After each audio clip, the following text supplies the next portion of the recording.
Entonces sueño, Alfonso, y quiero que soñemos, amigas y amigos, en una ciudad natural, en una ciudad que pueda ser patrimonio natural de la humanidad. Somos ya patrimonio cultural, pero tenemos méritos para ser patrimonio natural también.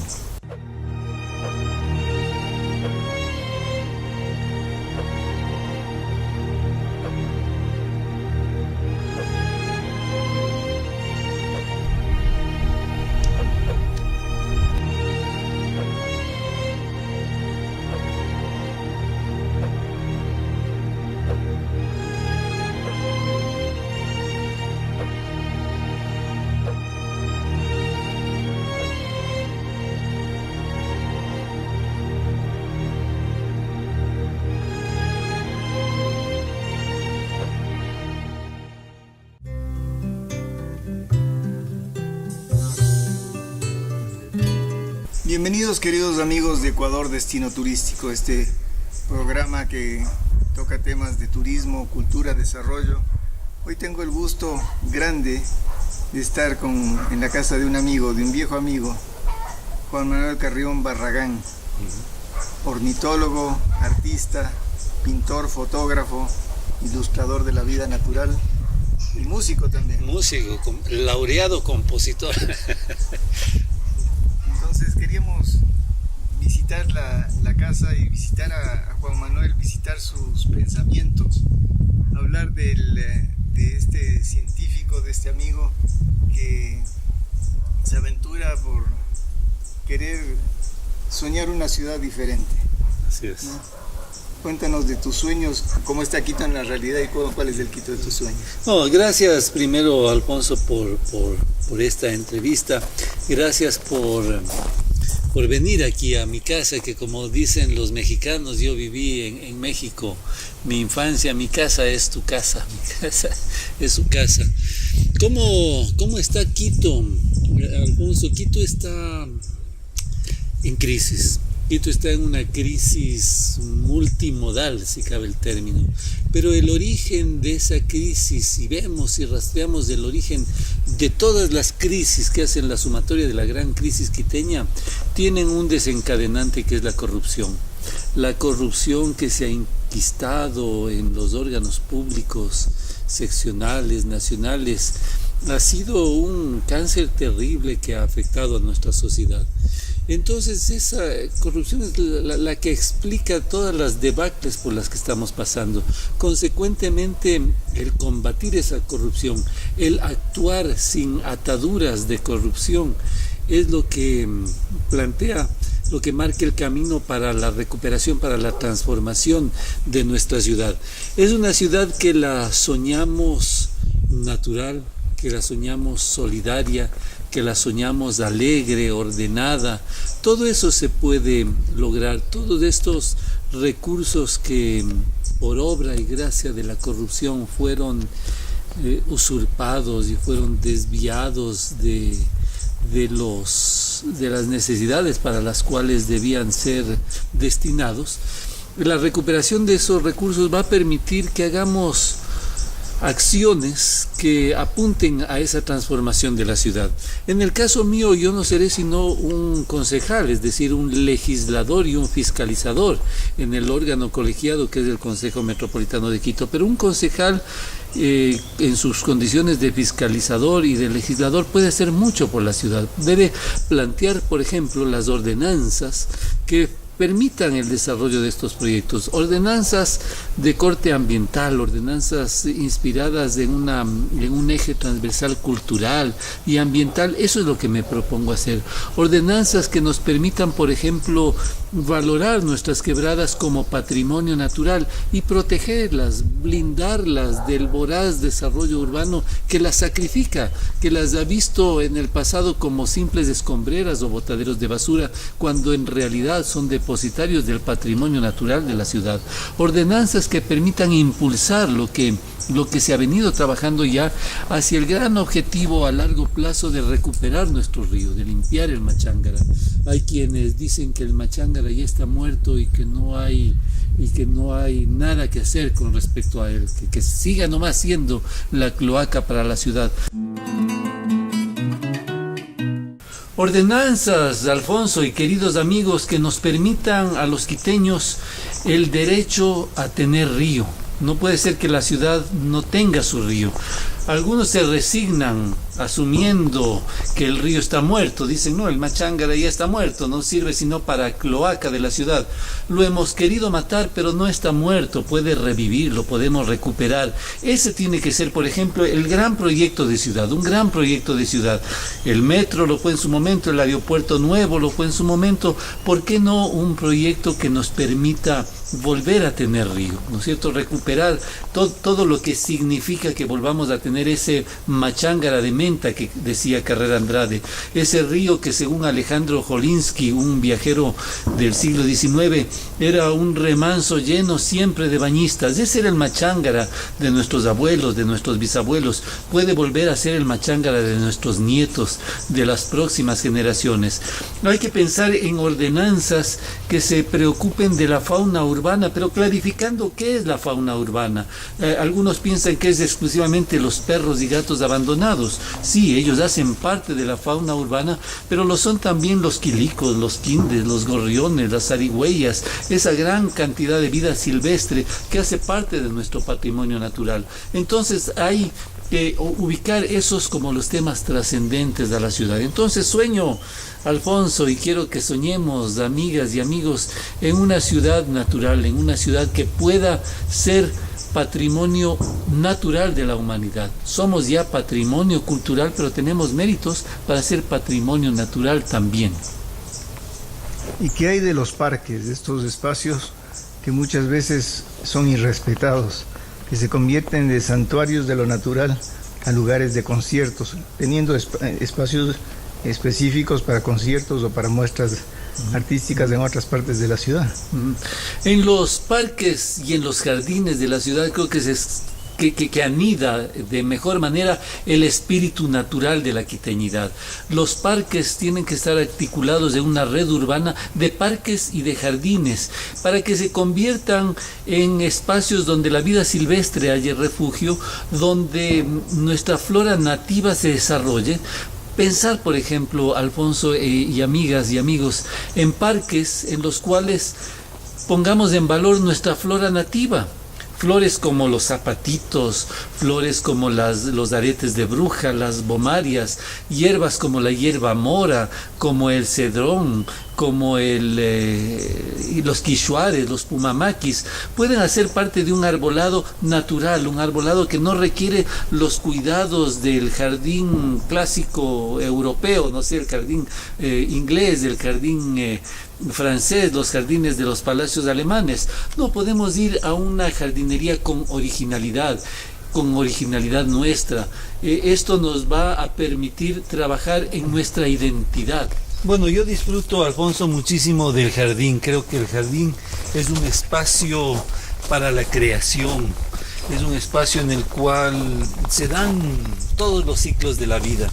Yo me maravillo con lo que encuentro a diario aquí: aves, los ciclos de floración de las plantas, los ciclos de los insectos, de las mariposas, por ejemplo. Yo podría pasarme la vida entera contemplando el jardín.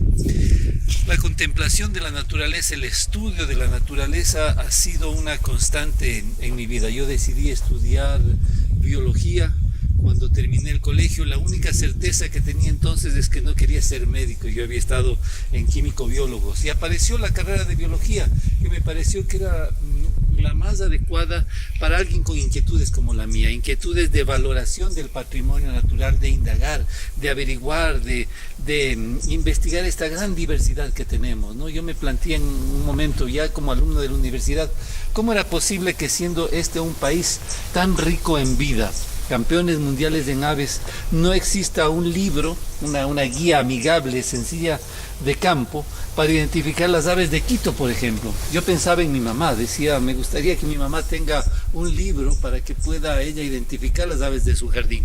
Y así surgió hace 37 años ya, el que es históricamente el primer libro que un ecuatoriano escribió e ilustró sobre las aves del país, al que titulé Aves del Valle de Quito y sus alrededores. Entonces llevo ya 37 años de ejercicio profesional como ornitólogo, no solamente investigando, sino también derivando luego hacia el arte. Allí nació una carrera como ilustrador de la naturaleza, como documentalista de cine, como fotógrafo de vida silvestre. He pintado miles de pájaros. Justamente ahora, el próximo 20 de febrero, en el Centro Cultural de la Universidad Católica, se va a inaugurar una muestra antológica que reúne toda mi obra gráfica, ¿no? Obra de 35 años de ejercicio como ilustrador, y la he titulado Mis 1000 pájaros. O sea, la constante ha sido siempre la de la valoración del patrimonio natural. Por eso en mi jardín encuentras lo que en otros sitios se consideraría mala hierba, la hierba mora, por ejemplo. Por ahí tengo los capulíes, tengo muchos árboles nativos en un jardín típico de la ciudad, digamos, un jardín relativamente grande, pero no es más de 1000 metros cuadrados, en el que están 60 árboles plantados. Entonces este es para mí un paraíso natural. Y es también tu laboratorio y tu fuente de inspiración. Es mi laboratorio y mi fuente de inspiración también, sin duda alguna. Y yo quiero proponer que en la ciudad desarrollemos una red que hermane a estos jardines familiares, una red urbana de jardines. Yo tengo este jardín, puede ser que 2 o 3 cuadras más allá otra familia tiene un jardín similar. Ambos jardines son estaciones de paso para las aves, puntos de refugio. Ambos jardines ayudan a mitigar el impacto del calentamiento global en las ciudades, son refugio para la vida silvestre. Entonces, que el municipio desarrolle una red de jardines urbanos, que los integre, ¿no es cierto? Que generemos ahí una dinámica de valoración y de uso adecuado de nuestro patrimonio natural. Un espacio también para compartir buenas prácticas. Por supuesto, aquí yo desarrollo, mira, aquí no en esta casa, en este jardín no desechamos nada. Por ejemplo, todas las ramas de las podas de los árboles, ¿no? Ahí están los colibríes revoloteando en un farol chino.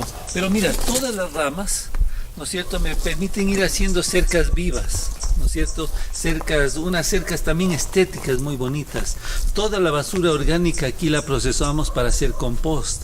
Tengo una camita donde cultivo mis lechugas, mis hortalizas, ¿no es cierto? Incluso en este clima ya un poco abrigado de café, tengo ahora un par de matitas de café que han cargado ya. O sea, sí, podemos hacer aquí un ejercicio de buenas prácticas ambientales. ¿Y qué se requirió? Y aquí te quiero ver a la cara, ajá, a los ojos, ajá, para que una persona de ciencias, un artista, bueno, tú has recibido el premio Osvaldo Guayasamín, el premio Eugenio Espejo, ajá, es un hombre de cultura, de ciencias, haya optado por la política, porque se necesita bastante para pasar del ámbito del estudio al ámbito de la política. Sí.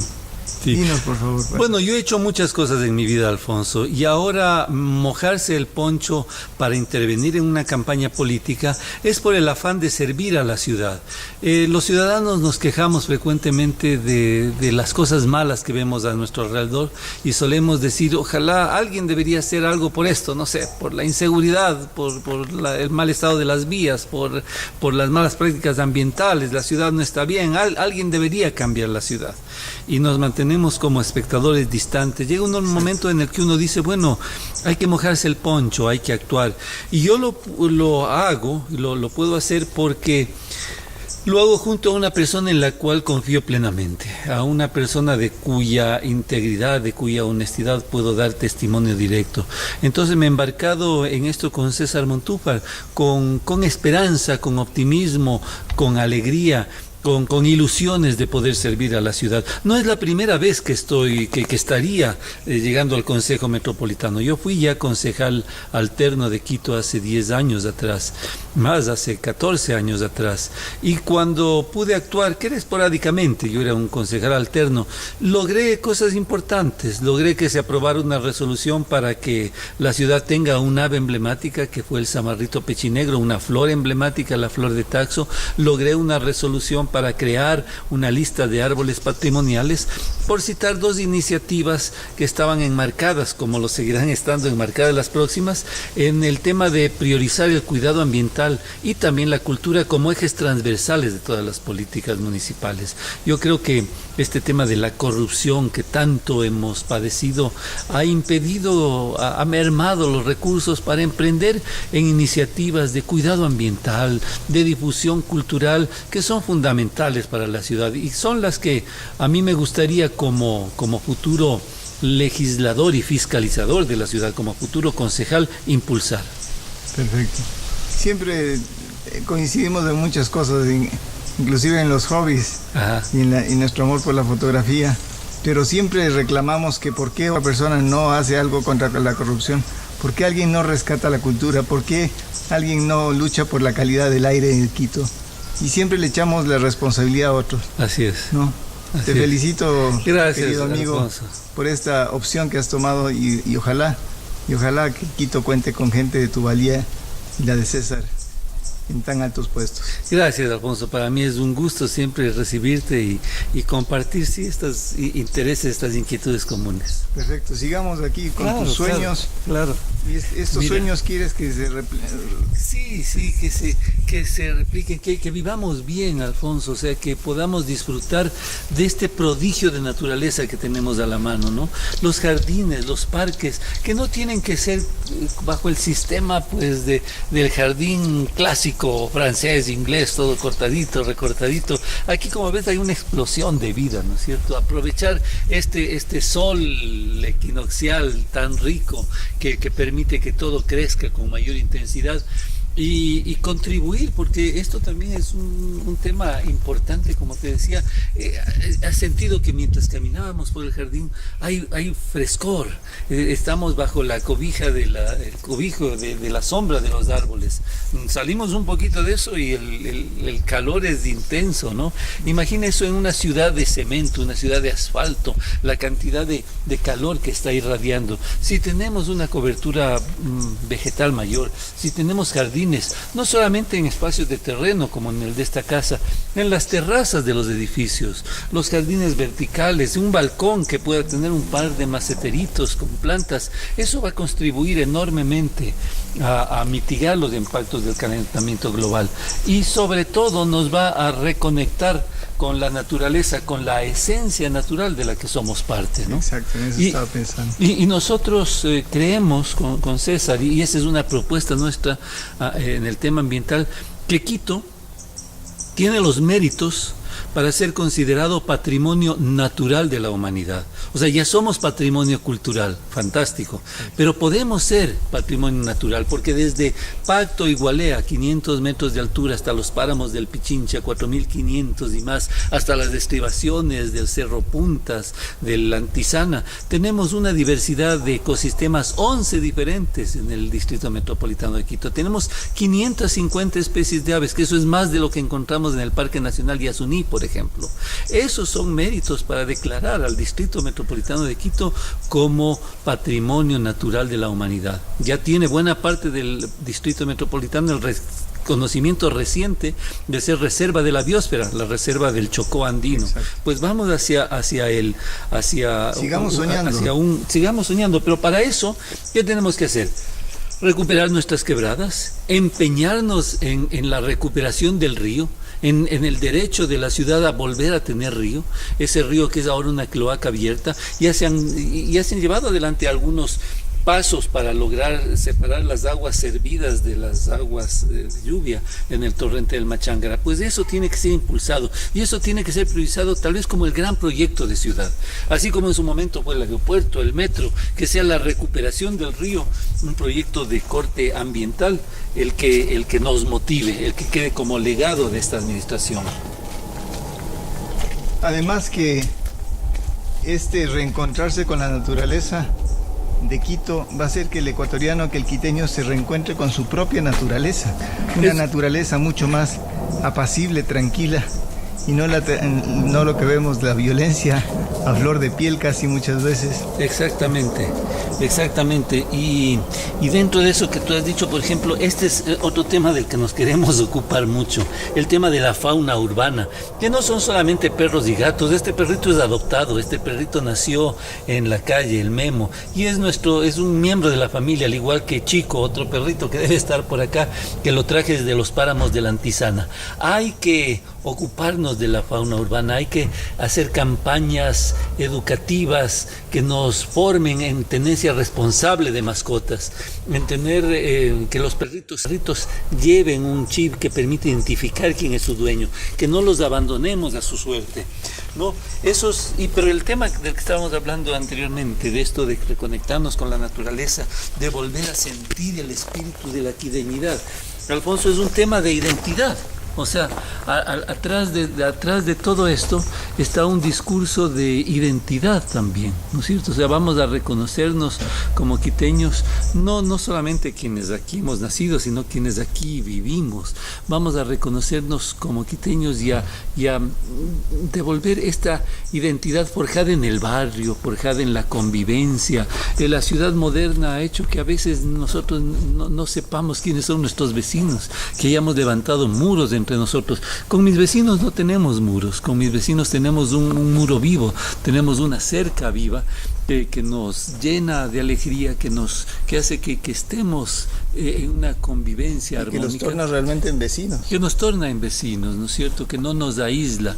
Y entonces ahí es cuando florecen estos grandes ejemplos de convivencia y de desarrollo comunitario, compartido, como el tema de las mingas, ¿no es cierto? Estas mingas para mantener la porción del espacio público que nos corresponde. Si todos los quiteños cuidáramos de las veredas de nuestras casas, si todos los quiteños adoptáramos uno de los árboles del espacio público, si todos los quiteños adoptáramos perritos y los cuidáramos adecuadamente, otra sería la situación de la ciudad. Yo creo que esa es una ciudad más natural, una ciudad más comprometida con la vida. Y esas son, Alfonso, las razones que me impulsaron a incursionar en esta actividad política. Pensar entonces, Alfonso, amigas y amigos, en jardines que se articulen en una red urbana.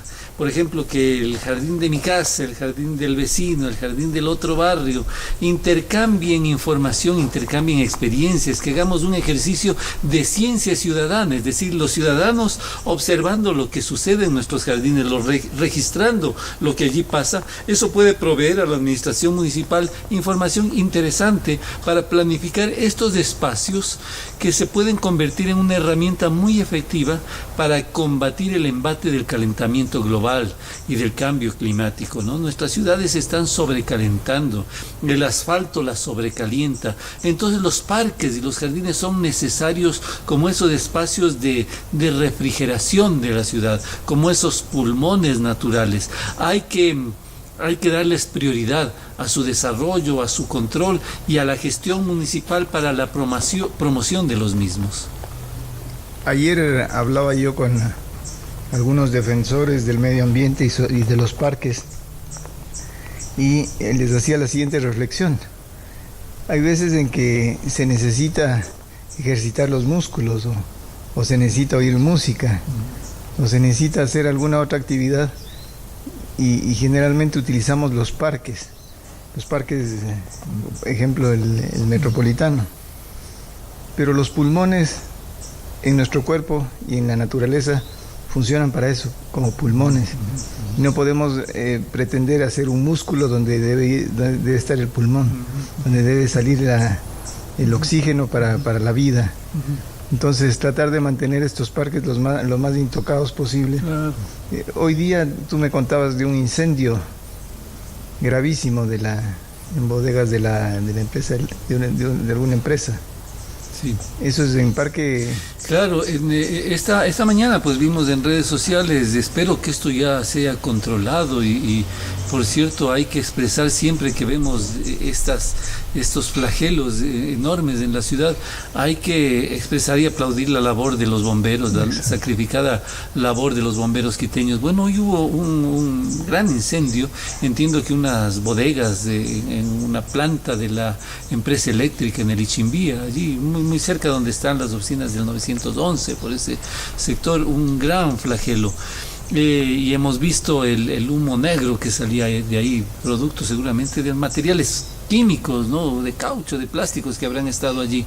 Eso muestra, bueno, terrible incendio, pero muestra quizás lo inadecuado de tener ese tipo de instalaciones en parques, en lugares naturales, en el corazón mismo de la ciudad.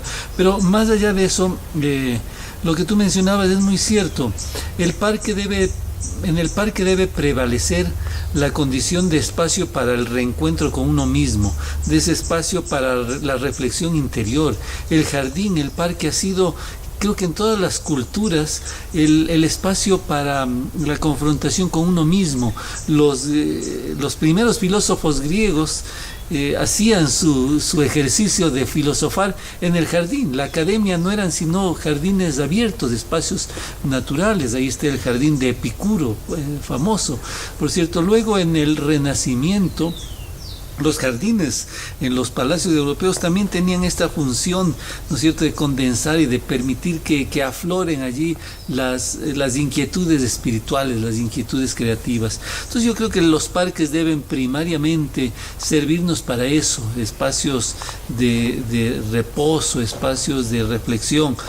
Hay que proveerle a la ciudad también de espacios para la recreación, de espacios para la práctica deportiva, pero todo eso tiene que estar sectorizado, ordenado, ¿no es cierto? Quizás los parques naturales que sean santuarios de vida, santuarios de contemplación de las maravillas de los ciclos de la vida. Ordenanzas también que apunten hacia lo cultural. Quito es una ciudad con 10.000 años de historia, ¿no? Es una ciudad cerca a la cual estuvieron los primeros asentamientos humanos en el Paleolítico, en el Paleoindio, en el sector de El Inga, por ejemplo, están huellas de presencia de los primeros seres humanos. Y tiene una ciudad, pues un asentamiento milenario enorme. Una ciudad que ha ido desde esta irrupción de lo hispano y esta conjunción con lo andino para crear lo que somos, mestizos ibero-andinos. Esta ciudad ha producido un arte religioso, ha producido una música, ha producido una literatura que tienen que ser valoradas, que tienen que ser rescatadas. Entonces, lo ambiental y lo cultural tienen que ser los ejes articuladores de todas las iniciativas, de todas las políticas municipales, porque en lo ambiental y en lo cultural vamos a nutrirnos de este espacio en el que somos, vamos a ser quiteños, vamos a ser quiteños orgullosos de nuestra heredad cultural, vamos a ser quiteños comprometidos con el futuro, vamos a ser quiteños que dejemos de ser meros espectadores de lo que pasa, dejemos solamente de criticar y de quejarnos porque alguien debería hacer algo para cambiar la ciudad y seamos proactivos. Esa es en última instancia la esencia fundamental que me ha motivado a mí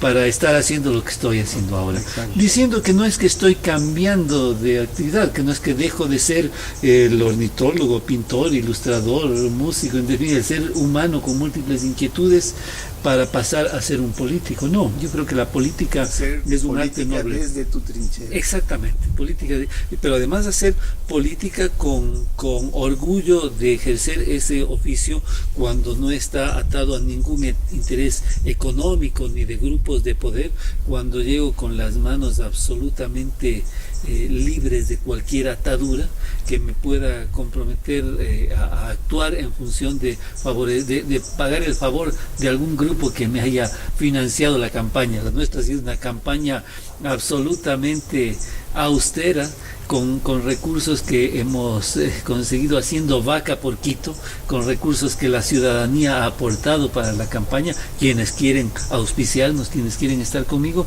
y eso nos libera de cualquier atadura, que no hay hay grandes auspiciantes, como los ha habido en el pasado, de empresas electorales. Y yo creo, afortunadamente, esa ha sido la experiencia que el público, la ciudadanía, percibe eso y nos está brindando su apoyo generoso, pero sobre todo optimista, y está confiando en nosotros.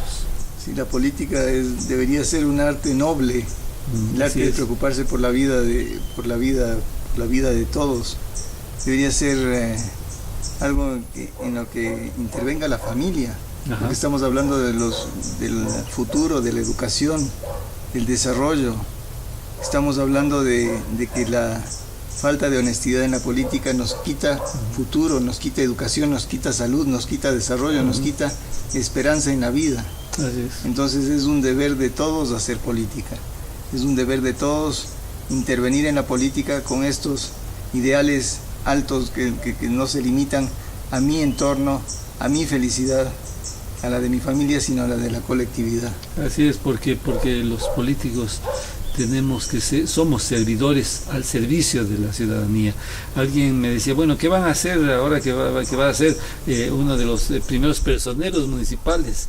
Y con César reflexionábamos de esto, con César Montúfar, que en su condición de alcalde no va a ser el primer personero municipal, sino el último de los ciudadanos, es decir, aquel que está a la cola, al final de todos los demás, porque tiene el mandato de obrar por el beneficio colectivo, por el beneficio de todos. Entonces hay un renunciamiento a los intereses egoístas de ver primero por uno, hay que ver primero por la colectividad. Exactamente, llegar a ser servidor público, a servir al público y no a servirse del público. Exactamente. Y regresar luego de ese ejercicio o seguir haciendo de ese ejercicio lo que uno hace todos los días: pintar, deleitarse en el canto de las aves, regar las plantas del jardín, seguir construyendo y seguir trascendiendo en esas pequeñas acciones que nos conectan con la vida y con la matriz espiritual de la cual todos formamos parte. Perfecto, queridos amigos de Ecuador Destino Turístico. Como ven, esta ha sido una muy agradable reunión. Una reunión de amigos en la que no nos sumamos solamente los dos, sino se suma toda la colectividad que tiene intereses afines a los que hemos expuesto hoy día. Esperamos que la fortuna esté del lado de Quito. Gracias. Sí, y nos va a favorecer, seguro, Alfonso. Muchas gracias. Siempre es muy grato conversar contigo, y qué bueno que hayas sido ahora en mi casa, que es tu casa. Gracias. Hasta la próxima.